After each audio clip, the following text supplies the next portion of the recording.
ku mugaragaro Kivu Republic ikaba iravutse muri iki gitondo. Leta ya Kivu yigenga mu by'ukuri ibashije kuba yavuka nyuma yaho Donald Trump agiye agasaba perezida wa Congo ati mu by'ukuri rekura, yabwiye ati rekura ibyabaye byarabaye, kandi mu by'ukuri ntacyo uteze kuba wakora kugira ngo ubashe kuba warokora cyangwa se wagarura ibyabaye, cyangwa se sinzi ko navuga gusana ibyabaye biragoye. Rero emerera AFC 23 ibashe kuba yakontorora iriya Goma ndetse na Bukavu. Mu by'ukuri iki gice bakise Kivu Republic, bakimara kwita Kivu Republic bavuze bati mu by'ukuri ntabwo twabura kuvuga ko mu by'ukuri ku ruhande rumwe barabiharaniye. Rero ati rekura, undi we ati ndanze singomba kurekura, ndarimo ndarengana. Ariko mu by'ukuri gusa ubushakashatsi twagiye dukorera muri Leta Zunze Ubumwe zunze ibitekerezo byanjye, twasanze wa mugani kugira ngo amahoro arambe muri kari agace ari uko Kivu Republic yaba. Dore Kivu Republic ni kari agace kanditsemo 23 twasize mu ruziga.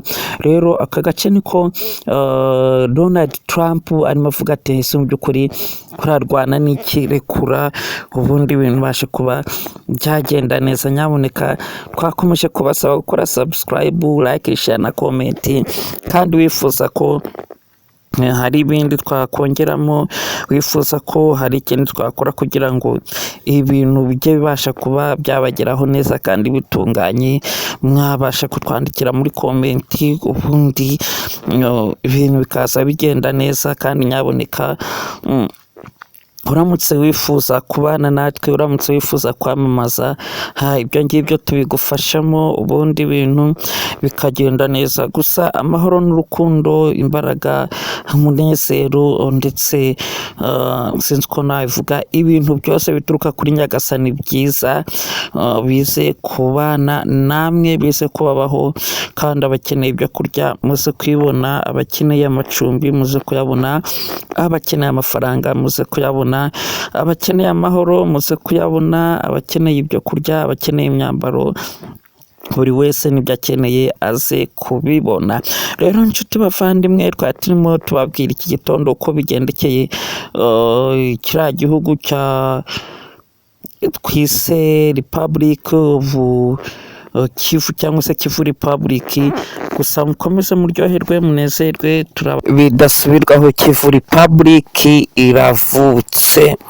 Uburakari bwinshi Donald Trump abwiye Kisekedi Antoine Kilombo ati rekura, fata Kivu ya ruguru na Kivu y'epfo ubashe kuba wayiha M23 kugira ngo amahoro n'umutekano ndetse n'ituze n'ubusugire bw'ibihugu byombi bubashe kuba bwakomeza. Ndabibutsa ko avuze ati n'ubusugire bw'ibihugu byombi, kubera ko iyi Kivu Republic cyangwa se Kivu y'amajyepfo n'amajyaruguru bamaze kwibara nk'igihugu, bamaze kuba bayibara nk'aho higenga. Nyuma yaho ibice byombi, cyane cyane igice cya Goma ndetse n'igice cya Bukavu gifashwe n'umutwe w'inyeshyamba witwa M23. Gusa turaza kuba twabasaba mukande kw'iyo buto ya subscribe kugira ngo nyamuneka video zose dushizeho mujye mubasha kuba mwazibona, kandi mu by'ukuri mukande no kunzogera kugira ngo mujye mubona notification ya video yose dusizeho. Utese byashe kuba byatangira bite kugira ngo iki gihugu cya Kongo kibashe kuba cyabamo ibihugu bibiri, byaje kuba byagendekera biti ubuyobozi. Gusa tubwire ko mu bushakashatsi bwakorewe muri Leta Zunze Ubumwe z'ibitekerezo byanjye bwasanze kuba Goma ndetse na Bukavu hari harimo ibibazo bitandukanye, aribyo byateye M23 kuba barwana bikagera naho bafata uyu mujyi bakaza kuba bawigarurira, nyamara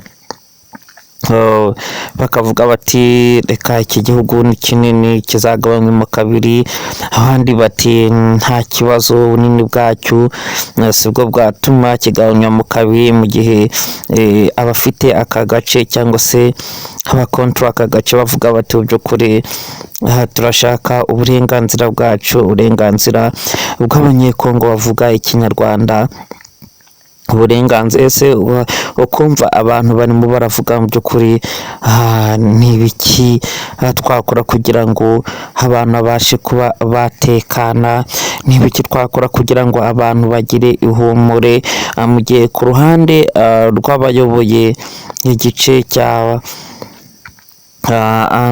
Antoine Kisekedi Chilombo bavuga ko mu by'ukuri icyo bashaka ari umutekano usesuye, umutekano uhamye, ariko umutekano ukaza kugaragara baramutse bavuze bati Kivu ya ruguru na Kivu y'amajepfo bayivuyemo. Ibi rero ni ibintu byinshi utabasha gusobanukirwa, gusa ibitangazamakuru byinshi bitandukanye cyangwa se amakuru tugenda dukura hirya no hino mu bayobozi, hari abayoboye Goma cyangwa se Kivu Republic, hari n'abayoboye Repubulika Iharanira Demokarasi ya Kongo, bose bavuga ko icyo bashaka ari amahoro. Nyamuneka reka tubasabe mukore subscribe nimba mutarayikora, kandi nyamuneka mukomeze mukandi no kunzogera kugira ngo mubashe kuba mwahabwa notification ya video yose dushizeho. Gusa ku mirongo y'urugamba cyangwa se aba bari ku rugamba bagenda bavuga ko mu by'ukuri kugira ngo umutekano n'amahoro arambye bigaragara muri iki gihugu, cyangwa se ubwisanzure bw'abaturage bashe kuba bwaza muri iki gihugu, ari uko bagomba gushyira hamwe bakaganira. Gusa perezida wa Amerika Donald Trump iki gitondo agaragaje ko mu by'ukuri amahoro y'umuturage niyo y'ingenzi kuruta ibindi barwanira. Umutekano w'umuturage ni wo w'ingenzi kuruta ibindi barwanira. Rero mu nama yabereye mu Busuwisi hariya bari bavuze ko mu by'ukuri bagomba kuba basinyanya amasezerano y'amahoro, amasezerano y'umutekano, hanyuma abaturage bakabasha kuba bahabwa umutekano, abaturage bakabasha kuba basubira mu byabo. Gusa nk'uko musanzwe mwimenyereye, ntabwo ari ibintu biba byoroshye kugira ngo umuturage akurwe mu bye, kugira ngo umuturage abure ubuzima, ariko mu bushakashatsi bugenda bukorwa n'imiryango myinshi itegamiye kuri leta bugenda bugaragaza ko kugira ngo ibi byose bigende neza nuko impande zombi zumvikana. ari nayo mpamvu iki kibazo cyajemo abahuza benshi kugira ngo barebe uburyo haza umutekano muri aka gace k'iburasirazuba.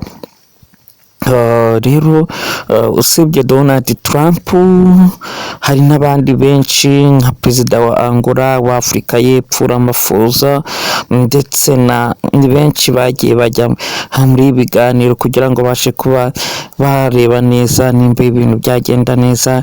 Ariko kandi ntabwo twirengagije ko mwamaze gukora subscribe ngo tubashimire, gusa dufashe akanya ngo tubashimire, muri ab'agaciro.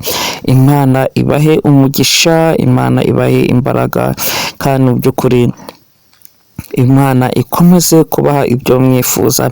Rero Kivu Republic ikaba yavutse, ikaba igiye kuba yashirwa cyangwa se yahabwa M23 ku mugaragaro, kubera ko mu by'ukuri bamaze igihe kinini bayirwanira, bamaze igihe kinini batekereza uburyo bayihabwa. Rero iki ni cyo gihe, uyu ni wo mwanya kugira ngo babashe kuba bayihabwa, kandi ndahamya nashidikanya ko baraza kuba bagubwa neza. Ndahamya nashidikanya ko ibyo bari barimo byose birahita bihagarara, kubera ko ibyo barwaniraga, ibyo bari bashaka babashije kuba babibona ibyo bari guharanira, baravuze bati ni mu bihabwe. Rero iki ni ikintu umuntu agomba gusobanukirwa.